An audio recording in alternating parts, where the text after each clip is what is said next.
আল্লাহর নবী বলেন, যেই মাত্র মালাকুল মাউত আজরাইল নবীর সিনার উপরে হাতটা রাখলো, সিনা মোবারকের উপর, আল্লাহর নবী বলেন, আরে মালাকুল মাউত আজরাইল কি রাখলে আমার বুকের উপরে? নবী গো, আমার হাতটা রাখছি। আল্লাহর নবী বলেন, না, আমি মনে করেছি উহুদ পাহাড় আমার বুকে রেখে দিয়েছিস।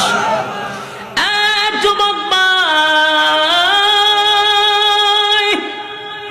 বালিশের সঙ্গে একটু মাথা লাগাইয়া আপনি ঘুমানোর সময় চিন্তা করবেন, আল্লাহর পরে যার সম্মান, সমস্ত নবী কুলের সম্রাট, নবীদের নবী, রাসূলদের রাসূল, কিয়ামতের ময়দানে যিনি সুপারিশকারী হবেন, আমার নবীর আগে কোন নবী জান্নাতে প্রবেশ করতে পারবে না।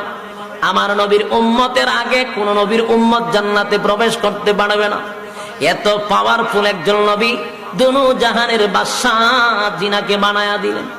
সেই নবী মালাকুল মাউত আজরাইলকে বলেন, আমি বুঝতেছি উহুদ পাহাড়টা আমার সিনার মধ্যে রেখে দিলি। আম্মা জান আয়েশা বলেন, আমি একবার হাবিবে কিবরিয়ার দিকে তাকাইলাম, আমি তাকায়া দেখি নবীর প্রত্যেকটা পশম মুবারক থেকে গা মুবারক বাহির হয়ে গেছে। নবী পাগুলি একবার সোজা করেন, আর একবার নবী পাগুলি গুছাচ্ছিলেন। বোঝা যাচ্ছিল নবী যেন চারটা চারটি শুরু করছে, নবী যেন শ্বাস পালাইতে কষ্ট হয়, এত চাপ বুকের মধ্যে। জানে না বানাইলে আল্লাহ সুন্দর করতো না।